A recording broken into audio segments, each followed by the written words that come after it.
Beautiful, beautiful. Yeah.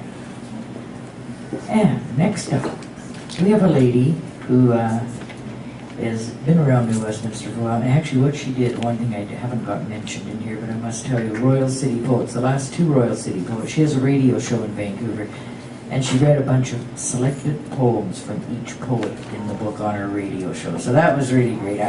I have the link at home, and if I don't, she's still got it. So if anybody wants that was in the other two books, please email me, and hopefully she'll do that for this book. No pressure.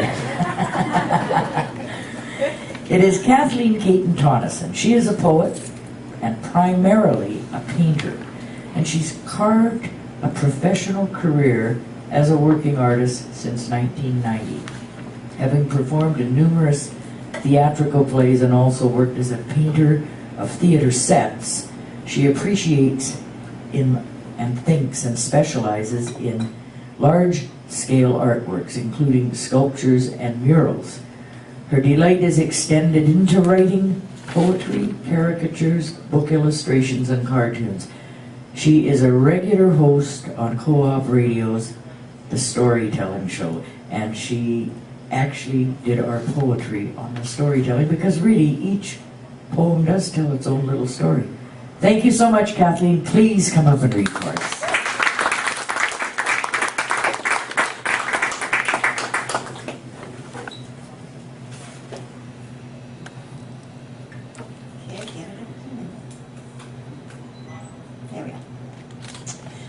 Well, you guys produce such incredible poetry, and I had the opportunity. Co-op Radio is a volunteer-run radio station, and a guest didn't arrive, so I was like, what to do?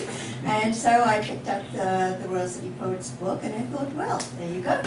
You're all got a show. And so we had a wonderful show, and unfortunately, I apologize to the men, and you were wonderful too, but it was a women's storytelling show, so I had to be limited to the female gender. So there was nothing wrong with your poems, that was my limitation. So today, I'll read to you my poem, Returning to Saturnalia. And if you're counting down the days to Christmas, stop doing that, forget about it. It's a lie. You don't have to do it, and it's really just a social fact, so lose the stress. One of those irritating people, I have to know the root cause of everything, and so I investigated Christmas because it was making me upset. Returning to Saturnalia, enlarging territories, mass audience required. You don't have to do Christmas, fall prey to the media hype. Succumb to mass hypnosis, consume, shop, as though it were burial white. Due diligence reveals the myth perpetuates a lie, branded in shades of a well-known soda pop. Saturnalia.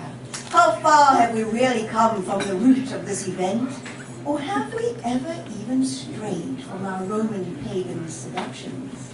Celebrations of Saturnalia, where impunity from the law was lent, December 17th to 25th, unabashed and without gumption, week-long festivities against fictitious enemies of the people, citizens choosing victims, forced into gastronomic and sexual indulgences within the shadow of the steeple. December 25th, politics of the Roman day dictates catastrophic solutions, eradicating forces of darkness for yet another year, with the sacrificial deaths of innocents. Why do we eat gingerbread men? The evolving script and pageantry of Christmas was not heaven sent. Incongruent dates of the holy birth argue well into a celestial sky, with doubts so cleverly woven into our discontent.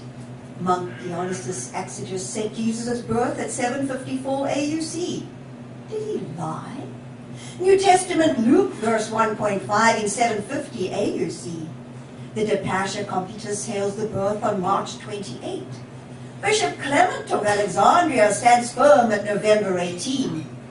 Fitzmyer guesses the birth befell on September 11th, 3 BCE. Massaged facts, public relations, necessary illusions, nickels and dimes, Roman religious persuasions entwined in knots of deceit, masquerading Christian leaders, reflections of conglomerates of our times, assimilate the Saturnalia festival, infusing Christian myths with no retreat, into a well-worn coat of drunken paganism, false promises, in the hope of their conversions. And so, our Saviour, perched upon a lie, born of convenience, December 25th, to bleed for us. Sunday classes hush children when they question the state, for they are taught, thou shalt not lie. But the church has. Repeated phrase, word, myth imprinted on a collective mind, becoming fact, transmitted in a game of broken telephone. Santa Claus, Dutch for St. Nicholas, Bishop of Myra, very kind, died December 6th. No matter, incorporate his followers' practice, hone the gift of giving product on the anniversary of his death, rearranged to suit as December 25th. And so is born our jolly fellow, conjured by artists and authors alike, a little bit German, a little bit Celt, commercial idol complete, resplendent in white-trimmed suit of cola red. You'll be okay this Christmas, as long as you don't buy it.